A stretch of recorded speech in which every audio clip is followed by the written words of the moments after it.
நமஸ்காரம். Welcome to Narayani's kitchen. இன்றைக்கி மாங்காய் முட்டை பஜ்ஜி எப்படி செய்கிறதுன்னு பார்க்கலாமாங்க. உப்பு வச்ச மாங்காய் இருக்குது இல்லைங்களா, அதில் ஒரு சக்கையும் இந்த மாங்கொட்டையில் இருந்த ஒரு விதையும் எடுத்து வச்சு இன்றைக்கி 2 கப்பு தயிரில் நம் பஜ்ஜி செய்ய போகிறோம். அதுக்கு தேவையான பொருட்கள்: வெங்காயம், ஊறுகாய் மிளகாய், காஞ்ச மிளகாய், கருவேப்பிலை, கொத்தமல்லி தழை. 2 கப் தயிர் சேர்த்துக்கிறேன். அது கூட இந்த மாங்காய் சக்கையை சேர்த்துக்கினேன். இந்த விதை இருக்குது இல்லைங்களா, மாங்கொட்டையில் இந்த விதையும் அதுவும் போட்டு அரைக்கணும். 50 ml எண்ணெய் போட்டுக்கலாம்.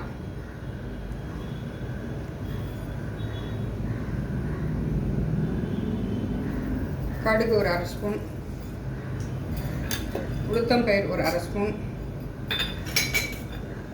ஒரு சிட்டிகை சீரகம், ஒரு காஞ்சி மிளகாய். உளுத்தம்பயிர் ப்ரௌன் கலரில் வந்துடுது. ஊறுகாய் மிளகாய் 2 கிள்ளி வச்சுருந்ததை அது கூட சேர்த்துக்கணும்.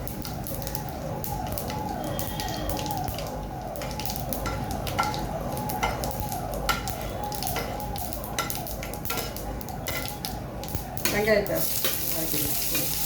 கருவேப்பிலையும் போட்டுக்கலாம்.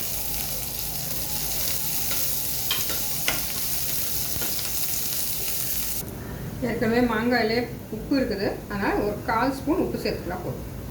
இப்போ பவுலில் ட்ரான்ஸ்ஃபர் பண்ணிடலாம்.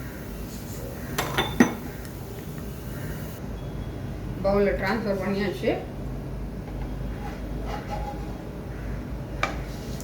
இப்போ இந்த வெங்காயத்தை அது கூட சேர்த்துக்கலாம். கொத்தமல்லி தழையை தாளிப்பை கலந்து விட்டுடலாம். கொத்தமல்லி தழை அதில் போட்டுடலாம். மாங்காய் முட்டை பஜ்ஜி ரெடி. லைக் பண்ணுங்கள், ஷேர் பண்ணுங்கள், சப்ஸ்கிரைப் பண்ணுங்கள், பெல் பட்டனை கிளிக் பண்ணுங்கள். தேங்க்யூ.